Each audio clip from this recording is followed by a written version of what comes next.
Regulator এবং সরকারের বিভিন্ন সংস্থা এদেরকে প্যাট্রোনাইজ করে এবং আনঅফিসিয়ালি যেটা আমরা জানি যে এই চক্রের ভিতরে সবাই মালিক, যারা এটা যত স্টেক হোল্ডার আছে সবাই এটার বেনিফিশিয়ারি।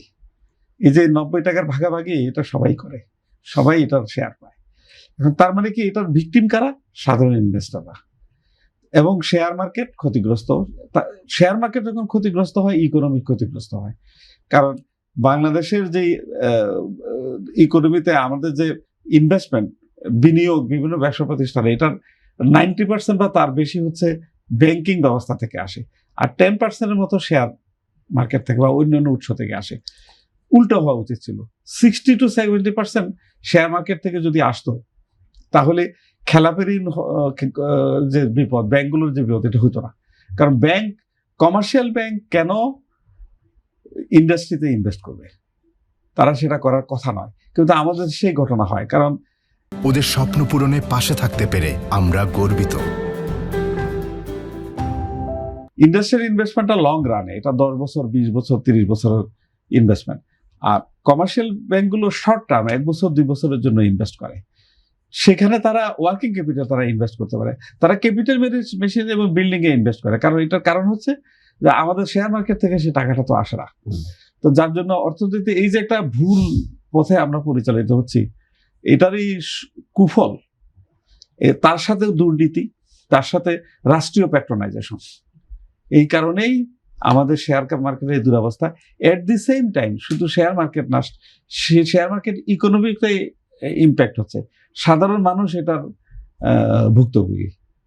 এক সময় আমরা দেখেছি, আপনি বললেন যে হাজার হাজার বিও অ্যাকাউন্ট বন্ধ হয়ে গেছে। এক সময় দেখেছি যে অনেক লোকের সাথে মতিঝিলে দেখা হতো, তারা বলতো যে তারা শেয়ারের বিজনেস করে। সেই মানুষগুলোর সাথে কিন্তু এখন দেখা হইলে বলে যে তারা নাই মার্কেটে। তবে ওইটাকে একটা ফুল টাইম পেশা হিসাবে অনেক যুবক, অনেক শিক্ষিত মানুষ চাকরি না করে হয়েছিল, ফুল টাইম পেশা হিসেবে চাকরিতে না যে তারা শেয়ার স্টক মার্কেটেই তাদেরকে যুক্ত করেছিল। কিন্তু তাদের বেশিরভাগ মানুষ আজকে আর শেয়ার মার্কেটে নেই।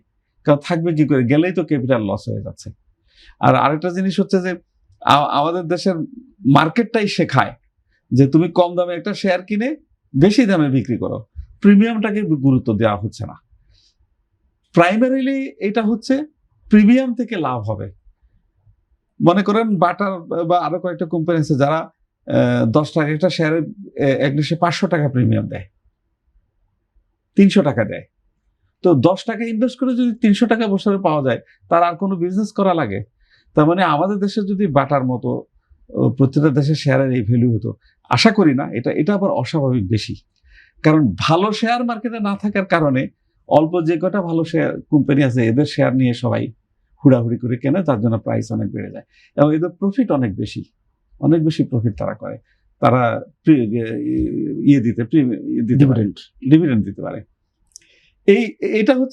এটা কিন্তু সুখবর না, এটা আসলে দুঃসংবাদ। এটা খারাপ মেসেজ দেয় আমাদেরকে। আমাদের শেয়ার মার্কেটের দুর্বলতার প্রতিফলন হচ্ছে এগুলো। তা আমরা যদি বাটা বা ইউনিলিভার বা বার্জার পেইন্ট, এই ধরনের রেকিট ব্যাংকেজার অনেকগুলো কোম্পানি আছে, তাদের শেয়ার ভ্যালু অনেক বেশি, প্রিমিয়াম অনেক বেশি পায়।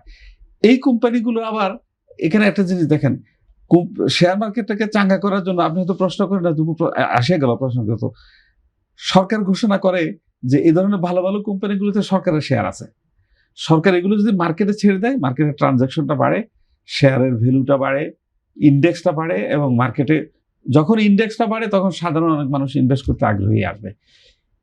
প্রতি সরকারই ক্ষমতায় এসে প্রতিজ্ঞা করে আমরা এই শেয়ারগুলো বিক্রি করে ফেলবো।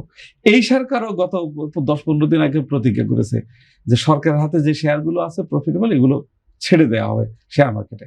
দেখি আমি আর আপনি আগামী 6 মাস পরে, 1 বছর পরে এসে বসে আলোচনা করতে পারি কিনা এই সরকার তার কমিটমেন্ট রাখতে পারে।